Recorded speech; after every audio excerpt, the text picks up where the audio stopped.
अन्धकारमा बसेका नेपालका घर घरमा उज्यालो पुर्याएर वास्तविक हिरोको रूपमा जनजनमा बसेका लोडसेडिङ किलर कुलमान घिसिङको नेपाल विद्युत प्राधिकरणमा कार्यकारी निर्देशकको पदावधि आगामी भदौमा सकिँदैछ। 2073 भदौ 29 गते मन्त्री परिषद बैठकबाट नेपाल विद्युत प्राधिकरणका कार्यकारी निर्देशकमा नियुक्त भएका घिसिङको 4 वर्षे कार्यकाल आउँदो भदौ 29 गते सकिन लागेको हो। नेपालमा लोडसेडिङको अन्त्य, रुग्ण आयोजनाको निर्माण सम्पन्न गरेको, विद्युत चुहावट घटाएको, चरम घाटामा रहेको विद्युत प्राधिकरणलाई नाफामा लगेको लगायतका कामबाट जनताले सर्वाधिक रुचाएका र नेशनल हिरोको उपाधि पाएका व्यक्ति हुन् कुलमान घिसिङ। प्राधिकरणको कार्यकारी निर्देशकमा नियुक्त भएकै वर्ष काठमाडौँ उपत्यकालाई लोडसेडिङ मुक्त गरेर वाहवाही कमाउन शुरू गरेका कुलमानले आफ्नो कार्यकालभरि चर्चा बटुलिरहेका छन्।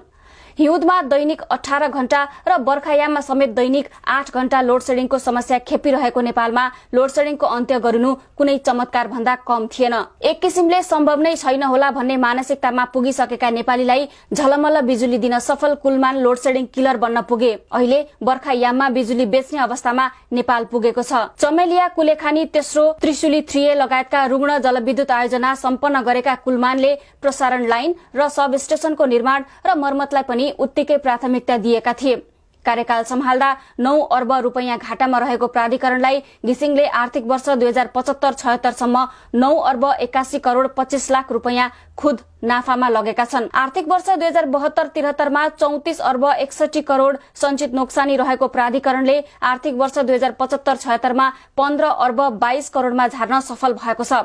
आर्थिक वर्ष 2072-73 मा 35 अर्ब 7 करोड़ आमदानी रहेको प्राधिकरणले आर्थिक वर्ष 75-76 मा 73 अर्ब 46 करोड़ रुपैयाँ आमदानी गरेको थियो। प्राधिकरणको सहायक कम्पनीहरू मार्फत निर्माण हुन लागेका 140 मेगावाटको तनहुँ, 40 मेगावाटको राहुघाट र 37 मेगावाटको माथिल्लो त्रिशुली 3B जलविद्युत आयोजनाको काम द्रुत गतिमा अघि बढेको छ।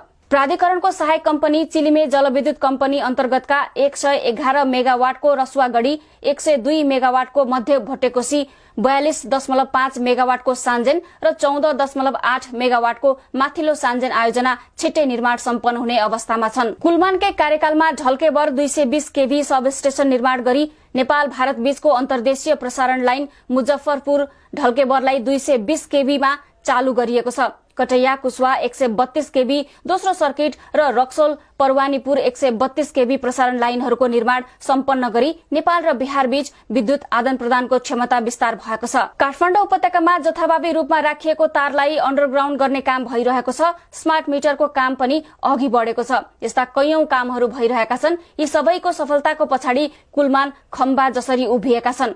बिजुलीकै गतिमा काम गरिरहेका कुलमानको कार्यकाल सकिने लाग्दा नागरिकमा कौतूहलता बढेको छ। त्यो स्वाभाविक पनि हो।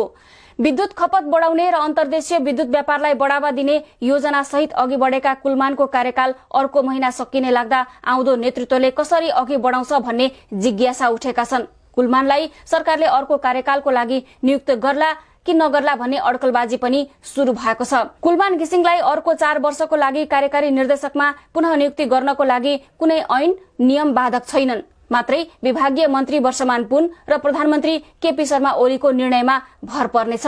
यो निर्णयमा नेकपाका अध्यक्ष पुष्पकमल दाहाल र उनको समूहका नेताहरूको भूमिका पनि महत्वपूर्ण रहनेछ।